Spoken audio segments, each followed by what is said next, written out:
Hello and welcome to this tutorial on 2D animation in Blender 2.8. Today we're going to be learning about the basics of 2D animation within Blender, how it can be used, what types of 2D animation it can do, as well as some rudimentary basics just to get us started.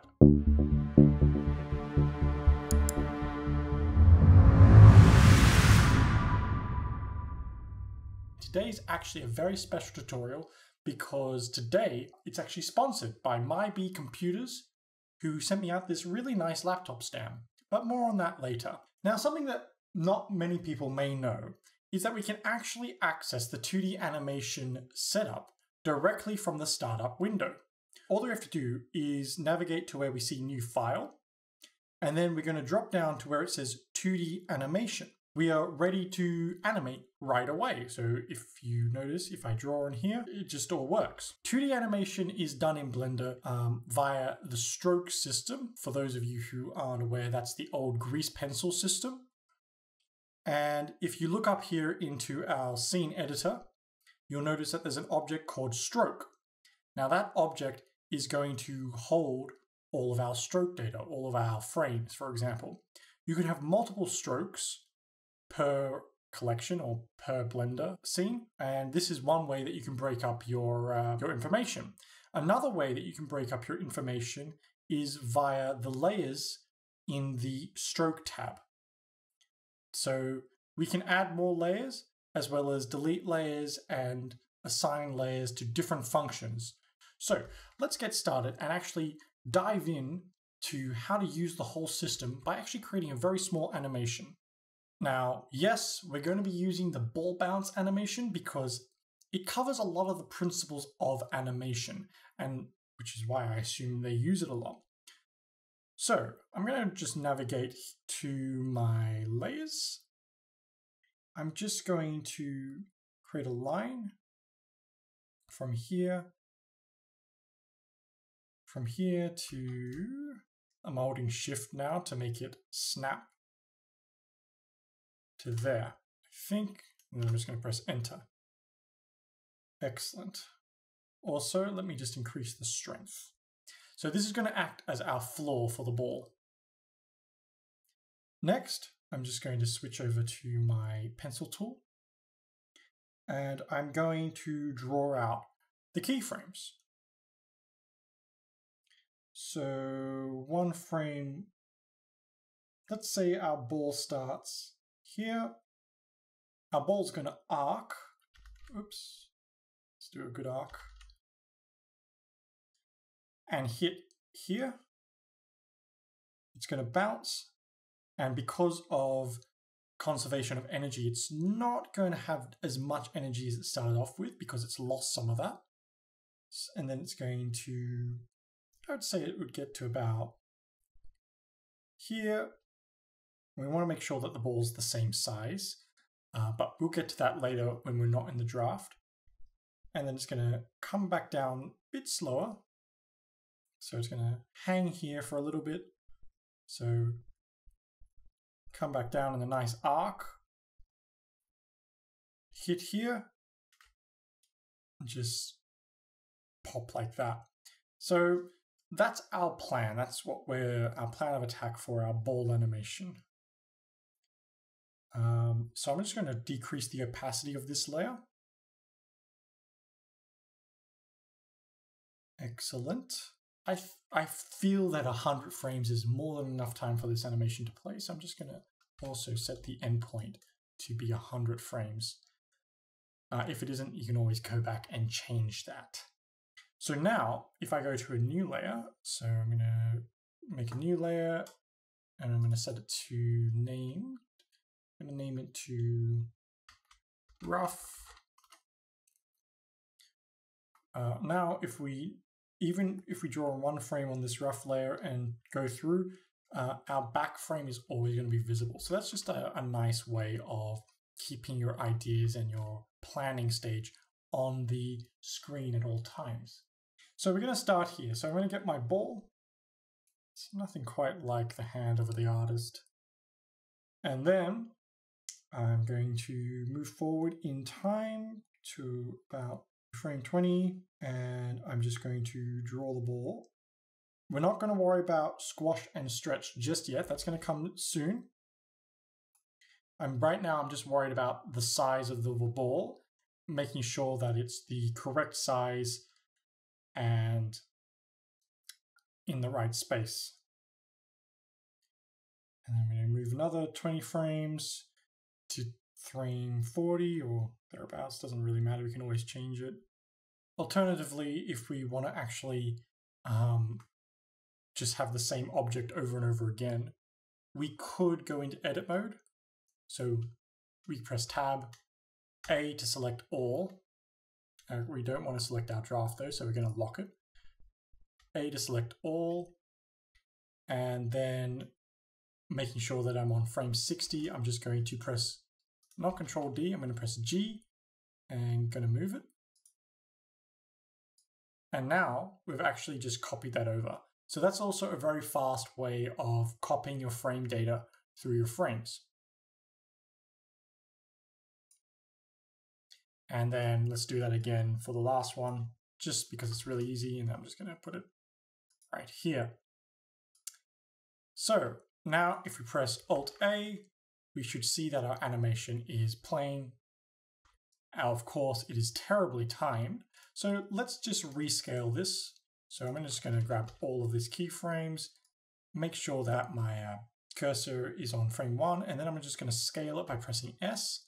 I'm just going to scale all of this data down. It does seem still a bit fast, so maybe a bit more. 30. It does seem more energetic. We'll stick with 30 for now, but we can always change it later. So now that we have our keyframes done, I want to add in a few fill frames. Also, another quick tip is that we can select our keyframes here. Because these are all keyframes, we can press W while our mouse is in the timeline. And then I'm just going to go to keyframe type, and I'm just going to set it to something different. You don't have to, like, this actually holds no bearing over type of animation. It just changes it visually so that we're able to keep track of our keyframes as we're creating more. But that's good. So now I'm going to create a few in-betweens.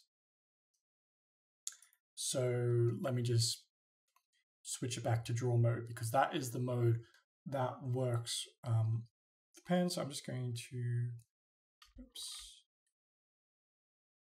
create a ball there, navigate through space, frame 9, and because we're not actually getting any onion skinning on this layer, it's actually because we actually haven't set it on. So that's that button there. As you notice, when we just put that keyframe onion skin on, we're only getting one type of keyframe. That's because our filter type is set to keyframes by default. So all that we have to do is just set that to all types. And that's because we've changed the keyframe type down here. So that's just also another little tip. Now I'm just going to draw in between these two keyframes much more easily. And let's just navigate forward. It looks pretty good. Let me change the end frame to 30 so that we get that nice looping action. Excellent. So now we're just going to time things a little bit differently. So we're going to make it so that this initial arc here is a bit longer than this arc and this arc, for example. So let's just do that now. So I'm just going to grab all of that. Grab all this, stretch it out just a tad. I'm gonna put that on here. Might want to bring it back actually. So this is just all about timing now. Let me turn off the onion skin just for now, so I can just get a better idea. And I'm actually also going to turn off the draft. We're getting two of those there, eh? Let me just select that one, L, X, points, delete. Okay. And we're going to aim to end it at frame 22, it looks like. Looking much better there. Okay. Now that we have our very basic animation kind of taking form, we're just going to add a bit of oomph to it. And this is where the squash and stretch rule comes into play. Okay, so there's a couple of ways that we can do squash and stretch in Blender. We could either do it via actually drawing it out, or alternatively, we can just use edit mode. So you know what, that's what I'm going to do. I'm going to use edit mode with proportional editing. So I'm going to turn proportional editing on by pressing O, and then press G, and then I can just add, you know, nice stretch.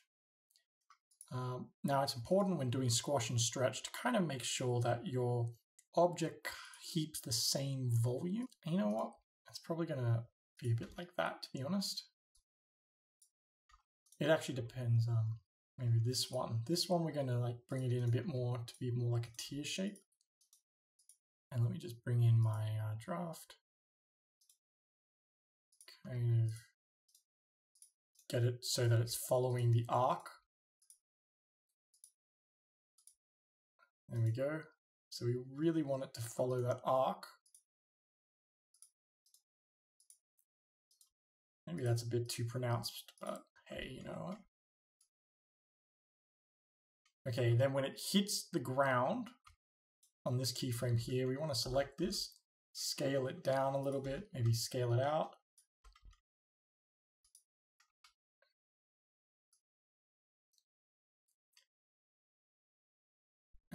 And then it's just a rinse and repeat for all of that. So let me just bring that out. Kind of want to... Don't do this. I'm just doing a really bad... Okay, let's play this now without our view.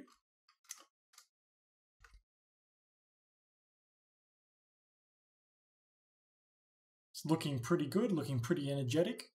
Now we're just going to add in a few more breakdown frames.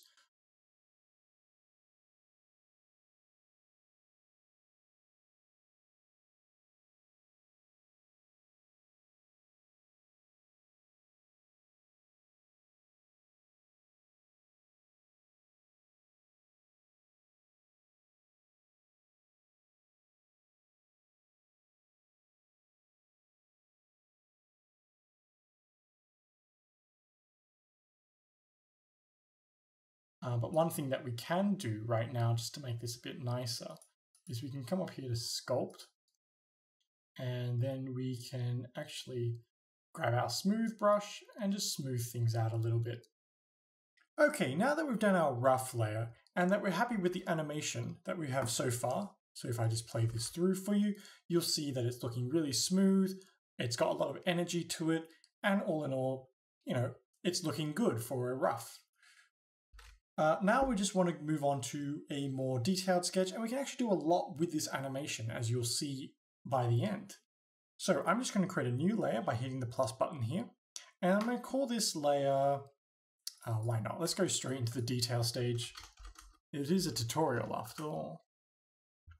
I'm also going to make sure to lock this rough layer so that I can't make any edits to it accidentally while I'm editing the new detail layer.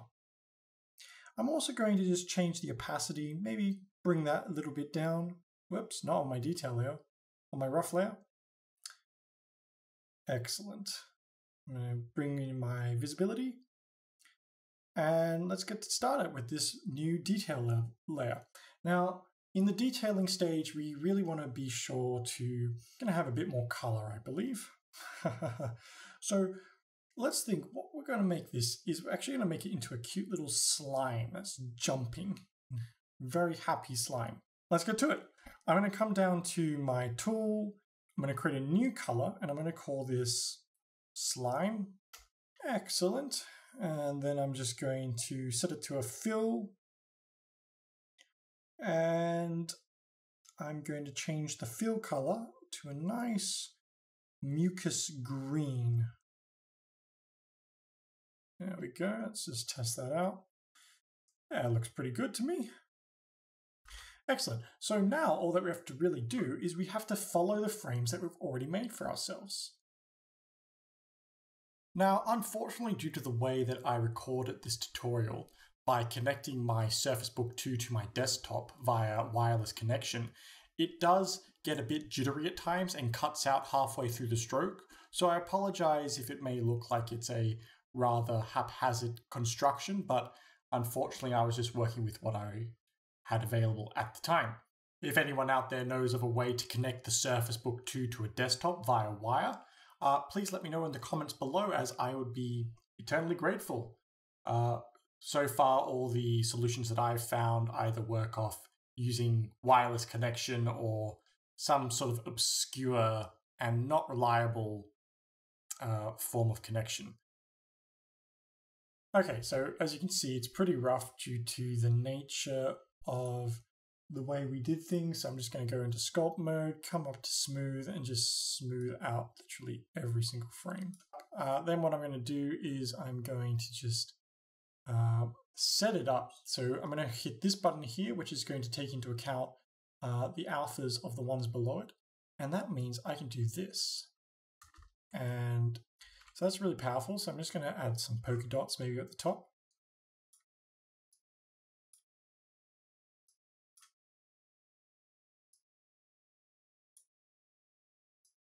Just to kind of give it a bit of a slimy feel. Okay, cool. And let's just add some eyes now, such. Oops. Probably want to. And yeah, there we've got our little slime guy. Now what we can actually do with this now is we can just add maybe like a little floor or something, just so that we're able to say, hey, yeah, it's on a floor. So I'm just going to come now to detail. I'm going to add a floor. All right, I'm going to add a new one and call this floor. And then I'm just going to view this, and I'm going to just create a new floor like that. Excellent. Come back to draw.